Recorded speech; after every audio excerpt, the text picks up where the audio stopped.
ابو سفیان کو کیسر روم نے، ہرکل نے اپنے دربار میں کھڑا کر کے کہا ابو سفیان ابھی کلمہ نہیں پڑھتے تھے، تمہارا کوئی رشتہ ہے نبی پاک سے جنہوں نے مجھے بھی خط لکھا ہے کہ مسلمان ہو جاؤ؟ کہنے لگے ہاں میں چچا ہوں رشتے میں۔ کہا وہ کیسے ہیں پیغمبر؟ تو ابو سفیان کہتے ہیں چونکہ میں مخالف تھا، میں نے وہ ساری باتیں کی جو ہم ان کے خلاف کرتے تھے۔ اس نے آخری بات پوچھی، اس نے کہا ابو سفیان یہ بتا کہ وہ جنہوں نے اعلان نبوت کیا ہے کیا کبھی انہوں نے جھوٹ بھی بولا ہے؟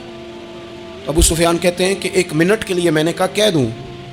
مخالفت تھی نا، تو پھر میں نے سوچا یہ تو عرب کی وفاداری کے خلاف ہے، عرب میں سے تو کوئی جھوٹ بولنا پسند ہی نہیں کرتا، اور پھر میں اگر حضور کو معاذ اللہ جادوگر شاعر کہوں گا تو شاید کسی کو 1 منٹ کے لیے متوجہ کر سکوں، اور نبی پاک نے جھوٹ بولا ہے، یہ تو مانے گا ہی کوئی نہیں۔ کہتے ہیں بادشاہ نے پھر زور دے کے کہا سردار بتاتے کیوں نہیں، کیا کبھی انہوں نے جھوٹ بھی بولا ہے؟ تو ابو سفیان کہتے ہیں میرے ہاتھ میں چھڑی تھی، میں نے زور سے زمین پہ ماری، میں نے کہا وہ میرے رشتے میں بھتیجے ہیں، میری سخت مخالفت ہے، میں ان کے خلاف میدانوں میں نکلتا ہوں، جنگیں لڑتا ہوں، کبھی وہ غالب آتے ہیں کبھی ہم آتے ہیں، لیکن میرے سامنے وہ پیدا ہوئے، میں نے ماں کی گود میں بھی دیکھا، دادا کے کندھوں پہ بھی دیکھا، چچا کے گھر میں بھی دیکھا، سیدہ خدیجۃ الکبریٰ کا دولہا بنے بھی دیکھا، ان کی 4 بیٹیاں ان کی گود میں کھیلتے دیکھی، اعلان نبوت کرتے دیکھا، لوگوں کو مخالفت کرتے دیکھا، میرے سامنے ان کے مقدس بال سفید ہوئے،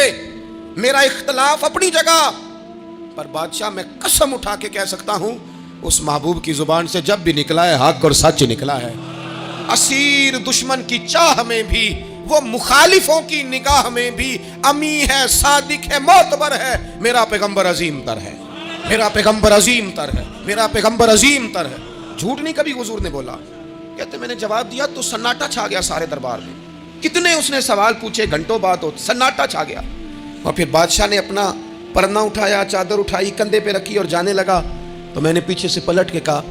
بادشاہ اتنے تو نے سوال کیے، اتنے میں نے جواب دیا، رزلٹ کا بھی تو اعلان کرنا، نتیجہ بھی تو دینا، کیا نکلا؟ تو کہتے ہیں وہ جا رہا تھا، وہیں کھڑے کھڑے اس نے چہرہ میری طرف پھیرا اور کہنے لگا سردار نتیجہ تو نکل آیا ہے، رزلٹ تو نکل آیا۔ جس بندے نے کبھی بندوں سے جھوٹ نہیں بولا وہ یہ جھوٹ کیوں بولے گا کہ میں اللہ کا رسول بن کے آیا ہوں؟ نتیجہ تو نکل آیا، بات تو کلیئر ہو گئی، اب آگے کیا جانا ہے؟